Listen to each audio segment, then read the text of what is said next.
Hi guys, it's markabusi here and we're back with another song reaction, and today we are going to be doing Warning by BAND-MAID, as you well know, because you've seen it in the title, you've seen it in the thumbnail, and it's on Monday. I get told by the guys that I have to do the music video for this rather than the official live video for this, because the music video for this does a better job of showing off the pretty girls in their pretty clothes whilst they play their little instruments, and I figured that'll be cute to watch.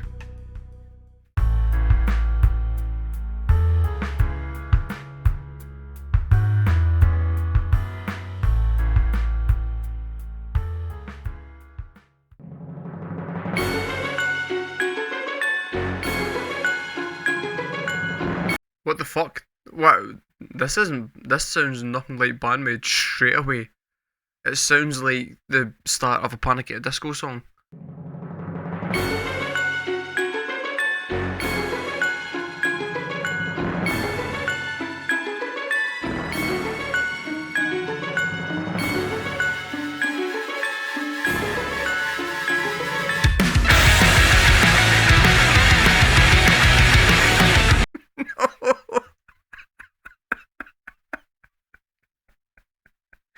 Nope, was not mentally prepared for that. Whew. I was expecting there to be another chord first.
Wait, well, this is absolutely fucking frenetic. It's just like a runaway train. It's just barreling on. There's a lot happening there. There's a lot to take in. As you might have noticed, absolutely shit a brick when that song first kicked in, because that was decidedly unexpected. The chords of the little, I'm just going to call it the Panic at a Disco intro. It's the chord progression from another song that I've got in my head, but I can't figure out what song it was, which is why I was sitting there going, I know this chord progression. And then the song kicked in like a chord early, and I got a wee fright. I'm not going to deny it, it happened, you've all seen it, it's fine. What I'd say is, right, this song so far seems to be, look what we can do with a double bass kick pedal. Thundering through the headphones. At this point, all I was concentrating on was what the fuck was going on with the drums, and I haven't paid any attention to anything else, really.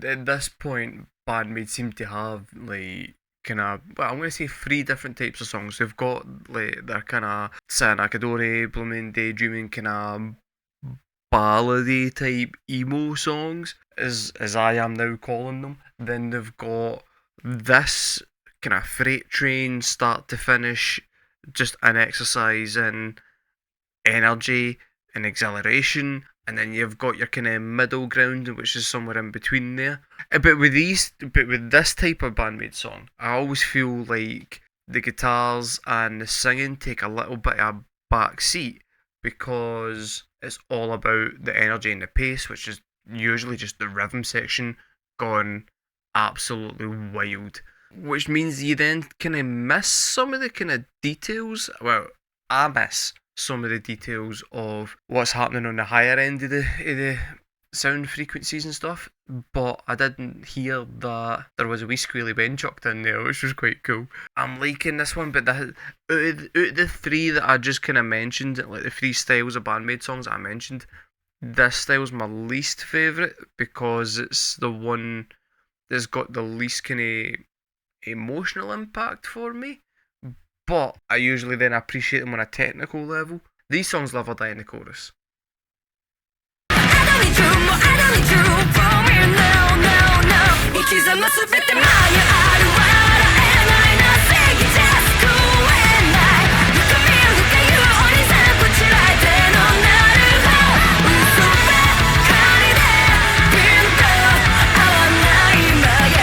My last Miku with the fucking backing singing there was lovely. Gone back for a wee bit of that. Also, this chorus is actually, it turns out, really catchy on second listen. The first time it just kind of went straight by me. Yeah, it is actually a lot catchier, and it's kind of, and I know I keep doing comparisons, but it's kind of similar to when like Riot era Paramore were doing like their kind of fast, louder songs, and it's not so much about sitting back and wallowing in the moment and just kind of like getting into the mood of the song. It's more about if you're there live watching them, you can just shout along with it, which works just as fine. It's two different moods. It depends what kind of mood you're in, what BAND-MAID song you're going to like at a particular given moment in time, which I think also explains why everybody's always like the most recent song I've listened to is my favourite BAND-MAID song, because it's the one that you've put on because you're in that mood.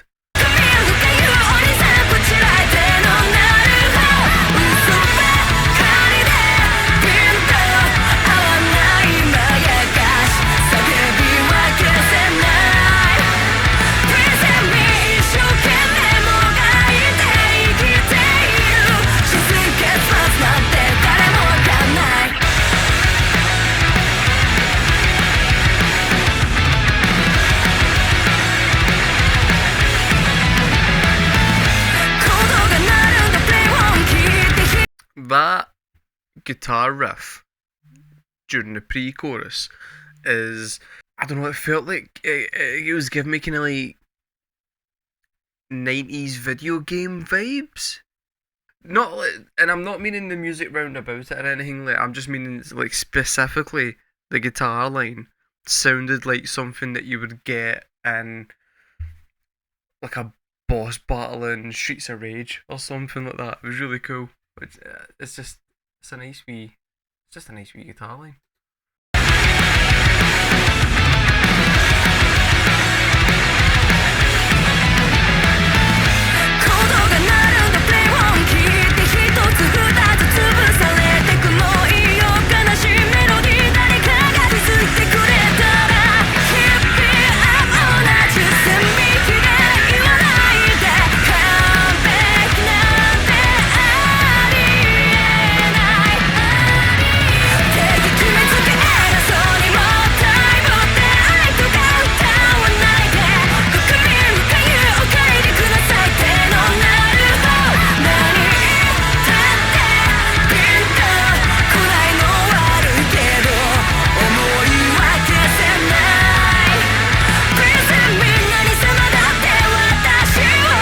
As someone who's recently had a car break down on them and they've had to scrap it and get a new car, watching those cars getting destroyed tugs at my fucking heartstrings. All I'm thinking is, they're not going to get a lot of money for having to scrap that car. It's not going to be enough to cover the fucking down payment on a new one. It's a shame.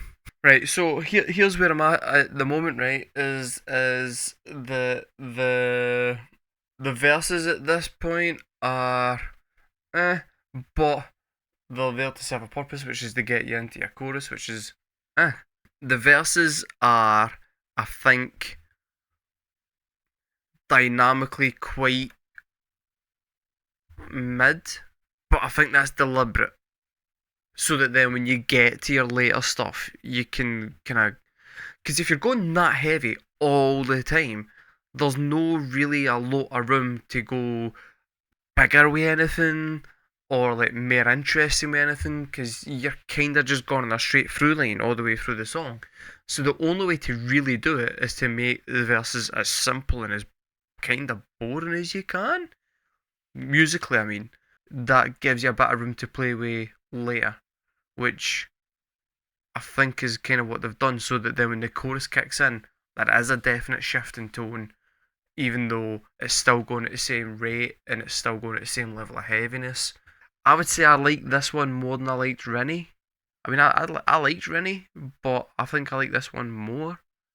But then apparently you guys are saying that I'm not ready, so let's see what I'm not ready for. I mean, there is a significant portion of this song left, so.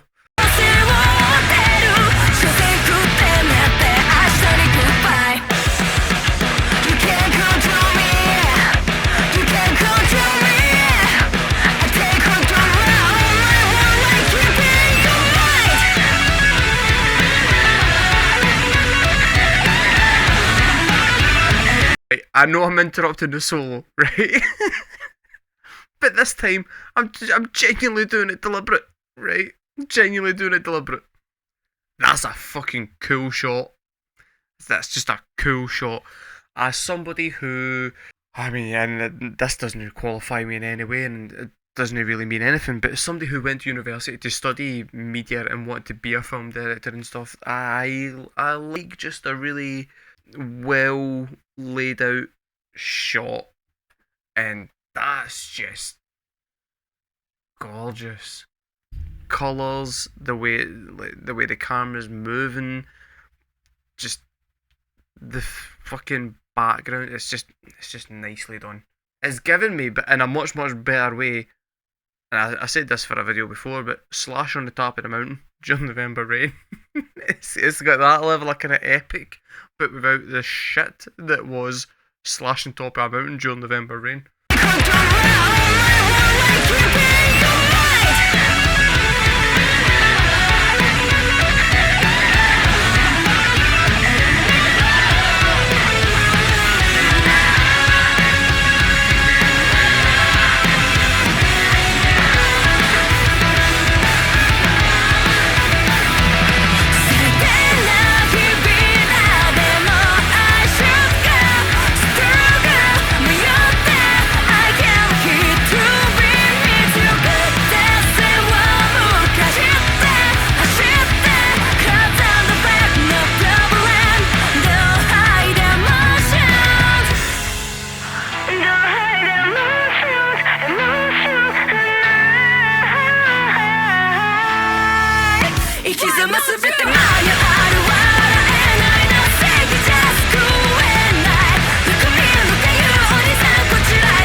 Right, so guys, what do you want for your music video? Right, here's what I'm thinking, right? We're gonna stand in a quarry for a while some cars just drive around us in circles. Alright? Alright, cool. Right, and then see when we get to the last chorus, lads. Just blow the whole fucking thing up. just blow the whole fucking thing up. That'd be cool. You're right, guys. Let's get the TNT. That was cool as fuck. There's no need for them to do that. That was just pretty cool. I now see why you have chosen the music video over the live version, because in the live version, I doubt they're blowing everything up. It's just, I'm going to say, right, so the chorus has grown on me considerably, and I don't quite know what the song's about, but it seems to be, I think, about them leaving a relationship. I could be wrong about that, because I only really started paying attention to the lyrics like quite a portion into the song. That's a fucking explosion and a half. That was great. Also, just look at that colour palette. That's beautiful. That's absolutely beautiful.